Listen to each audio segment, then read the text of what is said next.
Microsoft server down సందర్భంగా శంషాబాద్ ఎయిర్పోర్టులో పలు విమానాలు రద్దు చేశారు అధికారులు. ఇప్పటికే 35 విమానాలు రద్దు చేయగా తాజాగా మరికొన్ని సర్వీసులను రద్దు చేశారు. ఎయిర్పోర్టులో డిస్ప్లే పనిచేయడం లేదు. మాన్యువల్గా బోర్డులు ఏర్పాటు చేసి ప్రయాణికులకు సూచనలు ఇస్తున్నారు. మైక్రోసాఫ్ట్ సర్వర్ డౌన్ సందర్భంగా శంషాబాద్ ఎయిర్పోర్టులో పలు విమానాలు రద్దు చేశారు అధికారులు. ఇప్పటికే 35 విమానాలు రద్దు చేయగా తాజాగా మరికొన్ని సర్వీసులను కూడా రద్దు చేశారు. ఎయిర్పోర్టుల్లో డిస్ప్లే పనిచేయడం లేదు. మాన్యువల్ గా బోర్డులు ఏర్పాటు చేసి ప్రయాణికులకు సూచనలు ఇస్తున్నారు. ఇదే అంశంపై మరింత సమాచారాన్ని ధనరాజ్ లైవ్ ద్వారా అందిస్తారు. ధనరాజ్, శంషాబాద్ ఎయిర్పోర్టులో ప్రెజెంట్ సిచ్యువేషన్ ఏంటి? చంద్రిక, మైక్రోసాఫ్ట్లో ఏర్పడినటువంటి ఎర్రర్ల కారణంగా కూడా ఇప్పటికే అంతర్జాతీయంగా కూడా విమానాలకు సంబంధించిన రాకపోకలు ఎక్కడికక్కడ కూడా పూర్తిగా రద్దు చేయబడ్డాయి. అదేవిధంగా హైదరాబాదు నుంచి వివిధ ప్రాంతాలకు వెళ్లాల్సినటువంటి విమానాలను 35 విమానాలను రద్దు చేస్తూ కూడా అధికారికంగా కూడా ప్రకటన చేయబడ్డాయి. అంతేకాకుండా ఈ విమానాశ్రయంలో నుంచి కూడా ఏదైతే డిస్ప్లే బోర్డులో దానిలో పెట్టినటువంటి ఏదైతే డిస్ప్లే బోర్డులను కూడా వాటికి బదులుగాను మాన్యువల్లో ఆ ప్రకటన కూడా చేయడం జరిగింది. ఏదైతే ఇండిగోకు సంబంధించినటువంటి విమానాలు 5 గంటల 30 నిమిషాల నుంచి కూడా తర్వాత 9 గంటల 45 నిమిషాల వరకు వెళ్ళాల్సిన వివిధ ప్రాంతాలకు వెళ్ళాల్సినటువంటి ఇండిగోకు సంబంధించిన విమానాలు క్యాన్సిల్ చేస్తూ కూడా వాటి డిస్ప్లేను మాన్యువల్లో ప్రకటిస్తూ కూడా విమానాశ్రయంలో పెట్టడం జరిగింది. అంతేకాకుండా ఈ మైక్రోసాఫ్ట్ సంబంధించినటువంటి వ్యవహారాలు చూసినట్టయితే ఈ బుకింగ్ కావచ్చు, అదేవిధంగా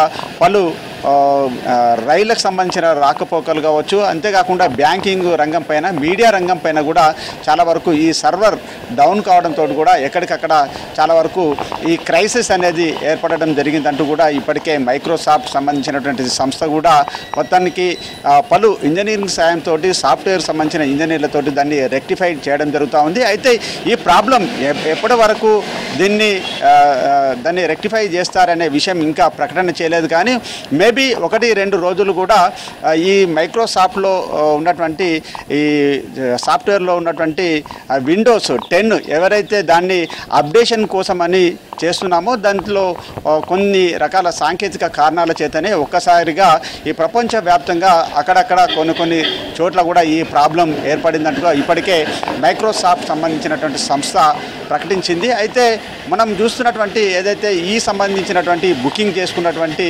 విమానాలు కావచ్చు, అదేవిధంగా రైళ్లకు సంబంధించింది కావచ్చు, అదేవిధంగా కొన్ని ఏదైతే కొన్ని ఇతరత్ర సంబంధించినటువంటి మైక్రోసాఫ్ట్ను దానికి అడాప్ట్ చేసుకున్నటువంటి కొన్ని సంస్థలకు సంబంధించిన రన్ చేయడంలో మాత్రము చాలా ఇబ్బందులు ఏర్పడుతున్నాయంటూ ఇప్పటికే చాలా వరకు అంతర్జాతీయంగా కూడా పలు దేశాలలో ఈ క్రైసిస్ పైన కూడా అత్యవసరంగా ఆస్ట్రేలియాలో చూసినట్టయితే కూడా దీనిపైన అక్కడ క్యాబినెట్ సంబంధించినటువంటి ప్రభుత్వం భేటీ కూడా కొనసాగుతుంది. ఎందుకంటే వివిధ బిజినెస్ సంబంధించినటువంటి రన్ చేసేందుకు వివిధ బిజినెస్ మ్యాగ్నెట్ పర్సన్స్ కావచ్చు, అదేవిధంగా ఇంజనీర్లు కావచ్చు, ఒక ప్రదేశం నుంచి మరో ప్రదేశానికి వెళ్ళాలంటే ఖచ్చితంగా విమానాల ద్వారానే రాకపోకలు చేయాల్సినటువంటి పరిస్థితి కొనసాగుతుంది. అంతేకాకుండా ప్రత్యేకమైనగా చూసినట్టయితే మనము మొత్తం ఈ విమానాలకు సంబంధించినటువంటి అత్యవసరంగా వెళ్ళాల్సినటువంటి పరిస్థితులలో ఎక్కడికక్కడ వాళ్ళు నిలిచిపోవడము, అదేవిధంగా వాటికి బదులుగా మళ్ళీ విమానాలు ఎప్పుడు ఫ్లై అవుతాయి అనే విషయాలపైన కూడా చాలా వరకు తర్జన భర్జనతోటి కూడా పలు అంతర్జాతీయంగా ఉన్నటువంటి విమానాశ్రయాలలో చాలా వరకు ఆందోళన చెందుతున్నారు. మొత్తం మీద ఈ సమస్య అనేది కూడా ఇప్పటికే కొన్ని దేశాలలో అంటే ఇండియాతో పాటుగాను ఆస్ట్రేలియా ఇతరత్రకు సంబంధించినట్టు కొన్ని విమానాశ్రయాలలో ఏర్పడింది. ఇప్పటికీ మనము తెలంగాణలో చూసినట్టయితే శంషాబాద్ ఎయిర్పోర్ట్ నుంచి ఫ్లై కావాల్సినటువంటి విమానాలు మొత్తం 35 క్యాన్సిల్ చేస్తూ కూడా ఒక మాన్యువల్ సంబంధించినటువంటి డిస్ప్లే బోర్డును ఏర్పాటు చేసి దానికి సంబంధించినటువంటి వివరాలను కూడా పొందుపరచడం జరిగింది. ఇండిగోకు చెందినటువంటి 15 నుంచి 16 సంబంధించినటువంటి ఒక కంపెనీకి సంబంధించిన విమానాలను క్యాన్సిల్ చేస్తూ కూడా మాన్యువల్లో 5 గంటల 45 నిమిషాల నుంచి చూసుకుంటే మనం 9 గంటల 45 నిమిషాల వరకు వెళ్లాల్సినటువంటి విమానాలన్నింటిని కూడా క్యాన్సిల్ చేస్తూ డిస్ప్లేలో ఉండాల్సినటువంటి సమాచారం అంతా కూడా మాన్యువల్లోనే పెట్టడం జరిగింది.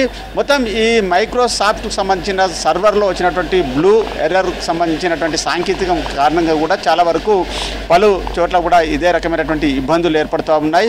దీనికి రెక్టిఫై చేసేందుకు గాను పలువురు ఇంజనీర్లు మాత్రం ఇప్పటికే చాలా వరకు దాన్ని రెక్టిఫై చేసి మరికొద్ది గంటల్లోనే దాన్ని పునరుద్ధరిస్తామంటున్నారు. అయితే మైక్రోసాఫ్ట్లో ఉన్నటువంటి విండోస్ 10లో ఏర్పడినటువంటి అప్డేషన్లో ఉన్నటువంటి కారణం చేతనే మొత్తానికి ఈ సాంకేతిక పరమైనటువంటి ఇబ్బందులు వచ్చాయనేది చెప్తున్నారు. అయితే దీన్ని ఇంకా మరికొద్ది గంటల్లోనే పునరుద్ధరిస్తారా లేకుంటే మరో 1-2 రోజులు సమయం పడుతుందా అనే క్లారిటీ రావాల్సి ఉంది.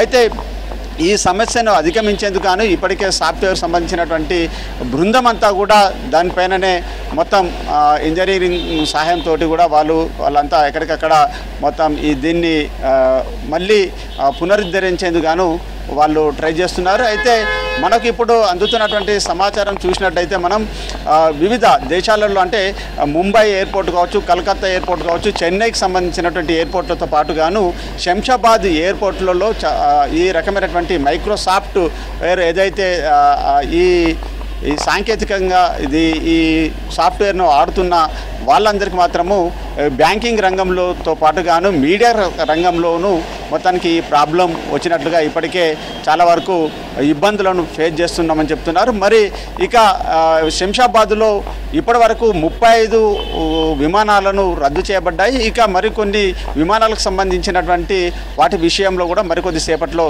ఒక స్పష్టమైనటువంటి ప్రకటన కూడా చేయనున్నారు.